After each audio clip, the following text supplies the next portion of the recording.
Well, hello and welcome back. We're continuing our series of basically the combo series. We're looking at Python and SQL.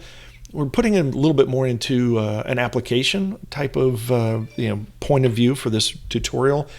And what we're doing is building a database synchronization app in Python focused on MySQL. Although it also, as we've mentioned in the past, can work for MariaDB and honestly probably some others. We haven't gotten into, if you get into like a SQL Server, if we get into Oracle or DB2, those are a little bit different. But this would give you at least a foundation to do so. This episode, instead of going down that digressing there, we're going to talk about actually creating stored procedures. Now, last couple episodes, we've gone out and we've been able to figure out where are the procedures that exist in our source. Basically, we're using our information schema routines, and it's based off of a database name.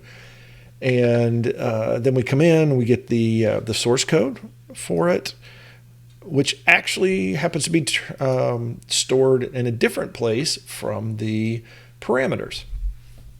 And now we've got the parameters. If we see here, last time around, that's what we were doing, is we're looking at the parameters. So what we're going to do now is we're going to work on building out our SQL so to create it. So let's go ahead and leave that one there. And we'll leave all the debug stuff in there for now. So what we want to do, though, is let's start here. So this will be the, we're going to call this the proc SQL. And we're going to start with a create or replace procedure. And then we're going to add in the schema name, which is going to be source name. Where'd that go? And then we're going to do a dot. And then we're going to come in here. And we're going to need to add our procedure name. And that goes right here. And so that gives us this first line. We're going to add in, we'll go ahead and open our parentheses. And we will do that for now. And so what we're going to do is we're going to, so for each of these parameters, what we need to do is we're going to do proc SQL equals proc SQL plus. So now we're going to add our parameters, and it needs to be the direction, the variable name, and the type, which happens to be parm row 0, because we can see it here.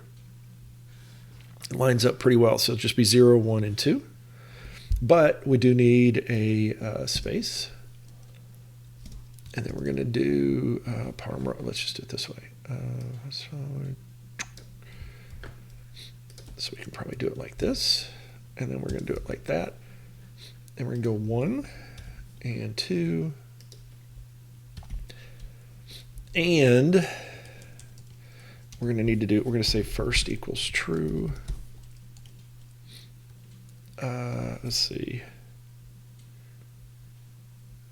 So if first, let's just do, if first equals false, then first we got to take care of our comma. So it's going to be that.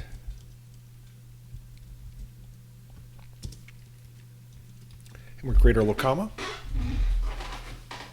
And we'll be nice, we'll put a space after our comma. So there, if it's first equals false, then we're going to first put a, we're going to put a comma in there to separate these out. And then we're going to come through here, and then we're going to say first equals false. And instead of parm row, we're going to do, we're going to actually pull the whole SQL out. And this will be proc SQL. And so that gets us to here. So when we're done, we need to close off our parameters. So we close off our parameters, And then we're going to take our code, which is just a straight up, and let's do this. We're going to actually do this a little bit. We're going to do delimiter. Delimiter that. We'll wait on this. Let's see how this works first. I think we're gonna have to do a delimiter, but I think we have to call that beforehand. So let's see. We may not. We may be okay with this. So we're gonna print the proxy. Oh, we just need to add now. We've got our parameters set up. We're all set up to do that. Plus, we've got a space, so we should be good to do the source, which is here. And actually, let's just do this. Let's do proc source equals, because what we can do is we'll just sort of save that off, that we don't have to worry about cursor issues. And then we do want to do, we're going to have to close some of this stuff off. So what we want to do here is, let's see, we're going to do fetch all, blah, blah, blah. We get that. So now we can do, which one is that? That's going to be proc cursor. So we can go ahead and close it. So now we've got the procedure cursor, and then when we're done here, we're going to want to do the same thing. Let's see, so this is going to be plus proc source. And we want to close this cursor, var cursor. Make sure that that gets closed off. And do we have any others? We've got proc cursor. We have var cursor, and we have, that's it. Okay, so we've got we've closed our everything off, and we're going to print this out. So we're not actually going to call it at this point. So let's go ahead and take a look at that. And we're going to see here, need to create procedure while loop. So here's our while loop. We're going to create that. Create a replace procedure, blah, blah, blah. Now, let's see if we can go ahead and we'll do, did we create an update cursor? I think we did. Cursor, so we'll just use cursor destination at this point.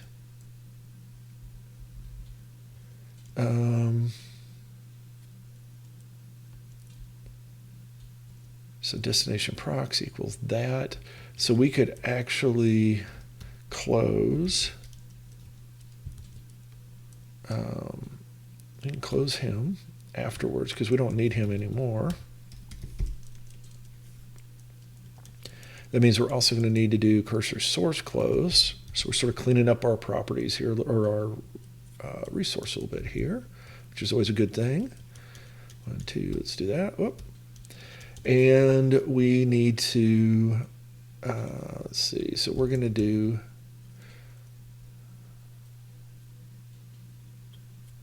let's not, do we need to, we probably don't need to close it yet. So let's do this. Let's do cursor destination execute. So let's do this. We'll just keep using that. We're going to come in here, and we need destination source. We're going to close both of those up. And we don't really need the cursor anymore, so we can come into here. And for each of these, we can execute proc SQL. And so now let's go jump over somewhere to here. We're going to jump to our database. And if we do routine name from here, these are our sources. But now, if we flip to our local, which I don't know where that is, there we go. If we go to local, same database, select routine, we have none. So now what we're going to do is we're going to go ahead and run this and see what it does. Let's see if we get errors or not. sort of running. So let's see, did any of them run? Yes, some of them did. So now we have to look at this specific one. Is we've got a case here where, let's see,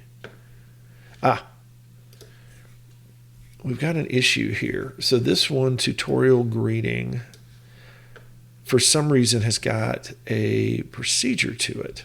I mean, a parameter to it somehow. And let's go back here.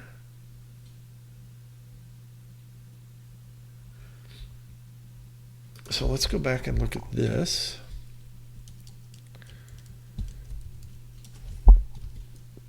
And we want it to be greeting. So if we do, let's go from here. This is going to be out in our demo. Is that it? Yeah, I think it's demo, tutorial. And our schema is going to be tutorial. And our procedure name is going to be whatever that procedure name is, greeting. So if we look at that, we have name and flag coming through. So is that correct? It should be. We print it and then we try to execute it. For some reason, the variables are not coming out right. So if we do tutorial greeting, interesting that it's not, those for some reason are not coming through. So we do var results, cursor, var cursor, var cursor, var cursor. Interesting. So for some reason we're not getting, somewhere along the way we're not getting this to work. And it's because why? This is going to be a nice little interesting thing, because here we're getting those names right. When we go into var results, which is the var query, which is here, let's print that. Now it may not work at this point because we may have to, let's see what we got here. Okay, good. So it did die again. Is it the same one? It's not dying on the same. Oh, yeah, it is dying on the same one. Okay, excellent. So we can take that.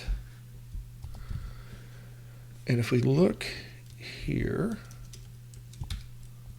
it does get stuff back. So the parameter name that comes back is name and flag. And when we do, okay, so it does variables and we're not printing. So let's go ahead and print the results. So let's do print var results. Whoops. And let's see if that shows us something useful. We come up here, var results, in name flag. Okay. For some reason, it's not coming through here. So for parm row in there,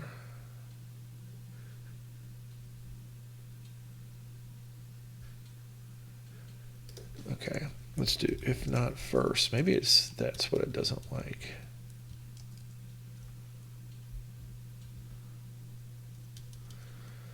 So it should come through for each of those. And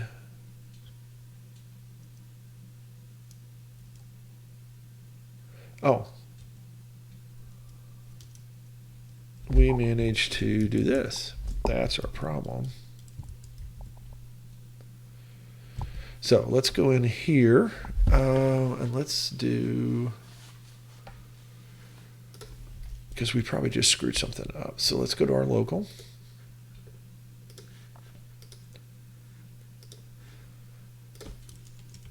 And we're going to do, well, we'll do a create replace, so we'll be okay. Okay, so we can do that. That's right. So it's going to try to replace it each time. Anyway, well, let's do this. Drop procedure. And then we need these 4.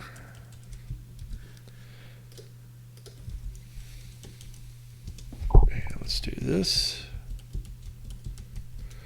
And we're going to drop these procedures. And we're going to put a little semicolon here. Okay, so we dropped our procedures. Now, I'll try it again, because what we were doing is we weren't building our SQL correctly. So if we went back, we were probably, we would see stuff without parameters. So we've saved it. Let's take a look. We run through. Cool. And it looks like we have everything. So like if we look at, let's look at multiplier. Let's make sure we've got those local. Okay, we've got those. And I believe it would be so. So if we do call multiplier, no, that one probably isn't one that I want to use because I have to set something up. Let's do, I think, while loop. Here we go. We do, so let's just call simple exception because all it has is a value that comes in. So let's do call. How did we write that? That was, so we do simple exception. Test value. There we go. So we get our message back. So we're getting our parameters in. If we look here, we're going to see our 17 procedures. If we go back to our original, we're going to see, let's go RB demo. There we go. Same thing. Whoops. We see 17, and here we see 17. So we have now been able to bring across store procedures with their source and their parameters and pull that whole thing in and give ourselves a more complete database. Now, there are a few things left. If you look at what's out there, we also can take a look at triggers and user functions. And those will be some of the things we're going to go to next before we swing back to a couple of more complicated, tricky kind of things that we're going to run into when we start looking at triggers and maybe some workarounds we're going to do there. We're also going to make this a little more, I'll say, generic and be able to set it up. We're going to work on cleaning this up a little bit with some parameters and such like that so that we can actually point it at a server and bring multiple databases across and how that will look. So we've still got plenty of topics to cover, but we're not going to cover them today. We're just going to wrap this one up. So go out there and have yourself a great day, a great week, and we will talk to you next time.